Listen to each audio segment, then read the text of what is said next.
So as you guys know, I use a lot of AVerMedia products for capturing my content, be it the cam engine for doing this blur effect that you see here, or utilizing the capture card so that I can capture my gameplay at 4K 60 frames per second with HDR as well. And I've tested the gambit of the AVerMedia devices, from the Live Gamer Bolt to the Live Gamer Extreme to the Live Gamer 4K.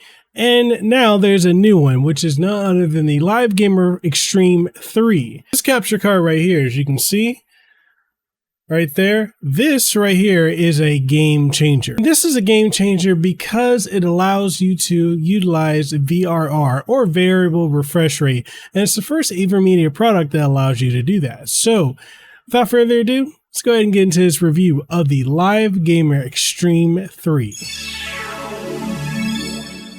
Before we kick this video off, I want to give a huge shout out to AVerMedia for sending this over for review purposes. I am an AVerMedia partner, so I do want to let you guys know that from the beginning so that there's no confusion, but I'm not paid to say anything positive or negative about this device. It was just sent to me for the purpose of doing a review. So now that I've disclosed that, we're going to talk about the new capture card from AVerMedia, which is this right here, the Live Gamer Extreme 3. This little card, it's really cool because not only do you get to record your high quality content with ultra low latency, but you can also do plug and play 4K capture, which is really neat. Now, there are caveats with the 4K capture capability, which we'll get into with the review, but yeah, I think we need to talk about this because this is really cool. But before we do all that, if you want to pick up one of these, I have a link down below in the description. Now, if you enjoy the content that I put out, make sure you like the video, sub to the channel if you haven't already, and ding the notification bell. That way you stay up to date on the content that I put out. Also, make sure you follow on the social medias. You know, I like to be social. All that being said, let's go ahead and get into the review of the Live Gamer Extreme 3. Now, the first thing I want to talk about off the bat is just how small and sleek this little device is. It literally fits in the palm of your hand. Like, it's so small, but so powerful. And literally it gives you everything you need. It's a USB 3.1 input into your computer. And then it also has an auxiliary in, auxiliary out. So if you want to connect like your headphones, or if you want to connect a microphone to it, or if you want to connect directly into your XLR interface, like your Go XLR or your Live Gamer Nexus, you can definitely do so with this device here. And it does support HDMI 2.0. And I know it's a little disappointing to some people because some are expecting us to have HDMI 2.1, but the industry just isn't there as far as capture card capability. There's just nothing on the market that captures HDMI 2.1, allowing you to get that 4K 120 frames per second.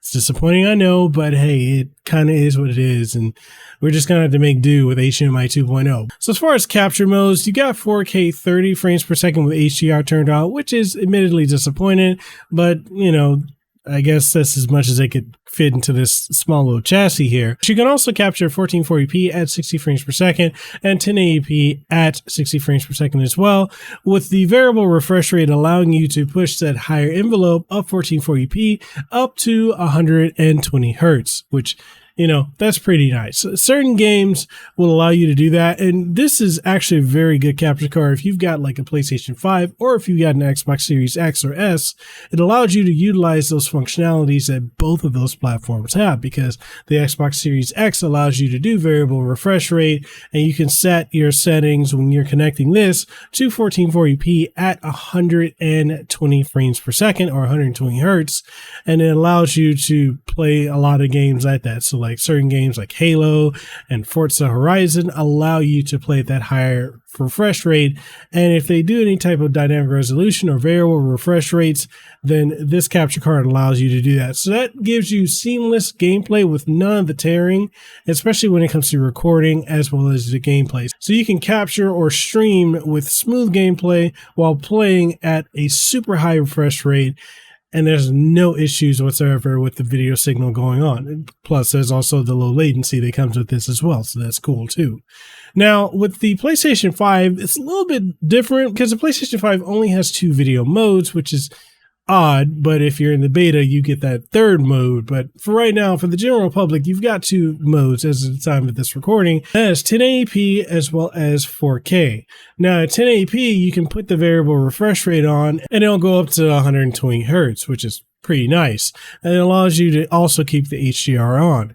But if you're going to use it at 4K, then it's going to turn on the variable refresh rate, but it's going to downsize the graphics to 1080p. Now, when the beta becomes more public, then we're going to get that 1440p option, which thank God it's weird that the PlayStation 5 has gone 2 years without a 1440p option, whereas the Xbox Series X and S have had that since day one.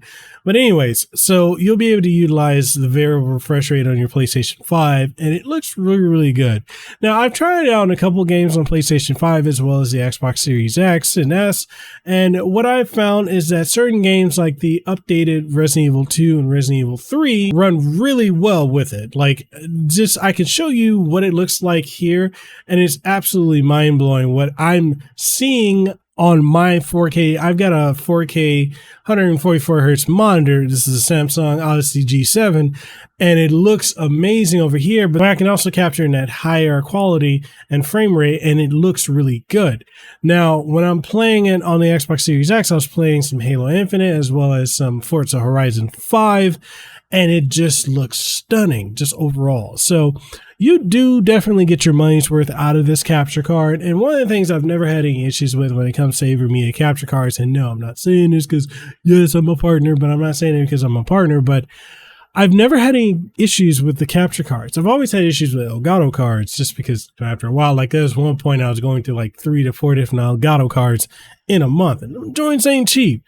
I ran through them like water, but then when I switched over, which I want to say is like 2017, 2018, I switched over to utilizing AVerMedia capture cards. I've had no issues since. Now, there's a software that you can utilize, which is called AVerMedia's Central, and that way, if you run that application on your PC or your Mac, then you'll be able to stay up to date with your device. Like if there's any updates for it, any firmware updates, any software patches or hardware patches, it just immediately just downloads and installs it for you. So you just run that every so often and you'll be able to, get the latest features out of your capture card.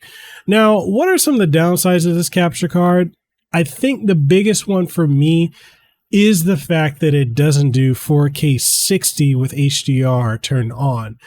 That is a minus. I don't understand why we can only do 4K 30, because for a lot of content creators, 4K 60 is what they want to record at. But then on the flip side, I can also understand that a lot of content creators are more likely going to capture their footage at 1080p, 60 frames per second, or if they can push it up to 120 frames, and they'll do that as well. So that's more of a personal nitpick. I think more so because I'm a tech head and gearhead, and also because I like to get the most out of my content when it comes to capturing it.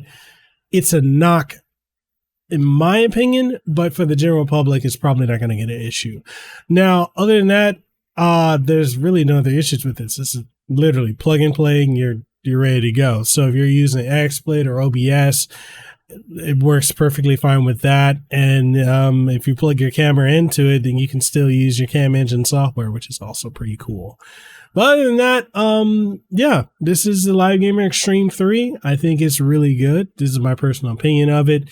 Small, palmable, pocketable too. Like you're going to the various events like Evo, if you're going to like PAX West or PAX East or some, gaming conventions like that, then this is going to be the device you want to take with you if you want to do capture footage.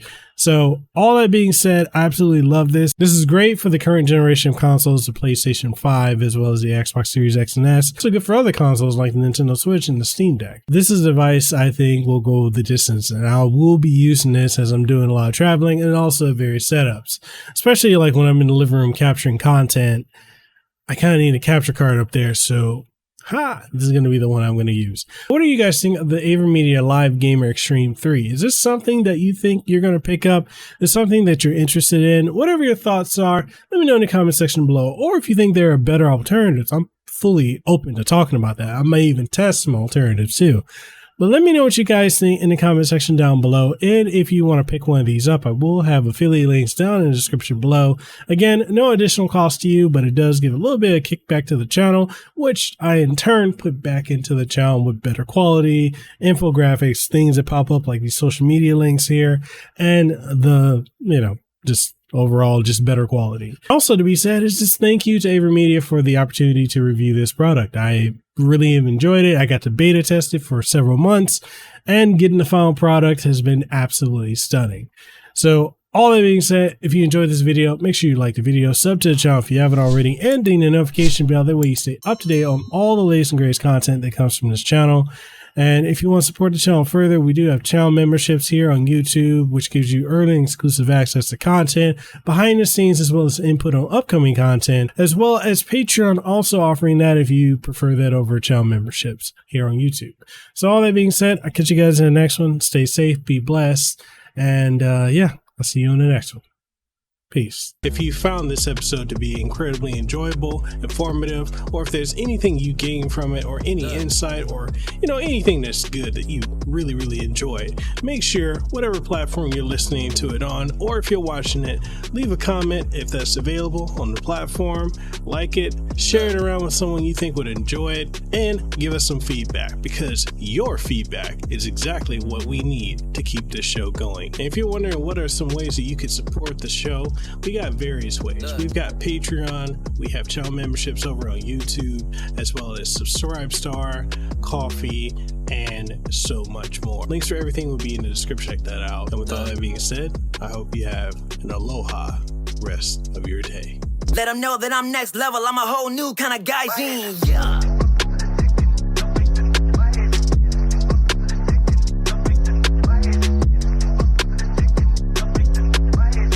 Yes, at the top spot, in case you forgot.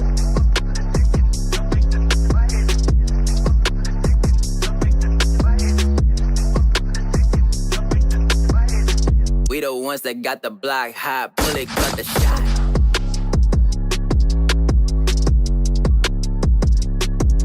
Yeah.